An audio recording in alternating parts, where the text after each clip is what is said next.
गंगा जी से मिट्टिया मंगाई बाई बेदिया बनाई बाई बेदिया बनाई बाई हो।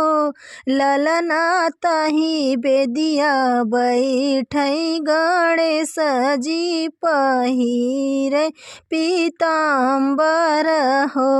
ललना ताही बेदिया बैठई गणेश जी तो पहिरई पीताम्बर हो। निहुरा निहुरा पौआ लागिला मंगनेक मांगिला मंगनेक मांगिला हो। ललना हथवा में लेकै पान फूलवा गणेश का मनाइला हो।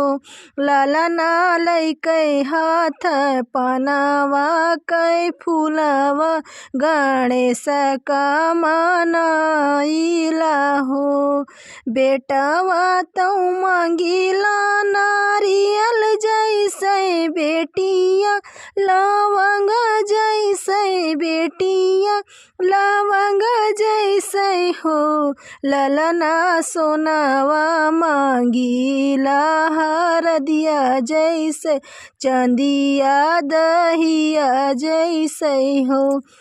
ललना सोनावा मांगिला हम हरदिया जैसे चंदिया दहिया जैसे हो।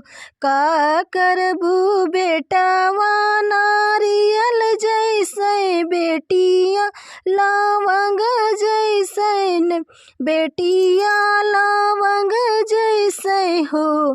तिरई का करबू सोनावा हरदिया जैसे चंदिया दहिया जैसे हो। तिरई का करबू सोनावा हरदिया जैसे चंदिया दहिया जैसे हो। कोखी लागी बेटावा नारियल जैसे बेटिया लवंग जैसे बेटिया लवंग जैसे हो। बाबा उनके लागी सोनावा हरदिया जैसे चंदिया दहिया जैसे हो। बाबा उनके लागी सोनावा हरदिया जैसे चंदिया दहिया जैसे हो।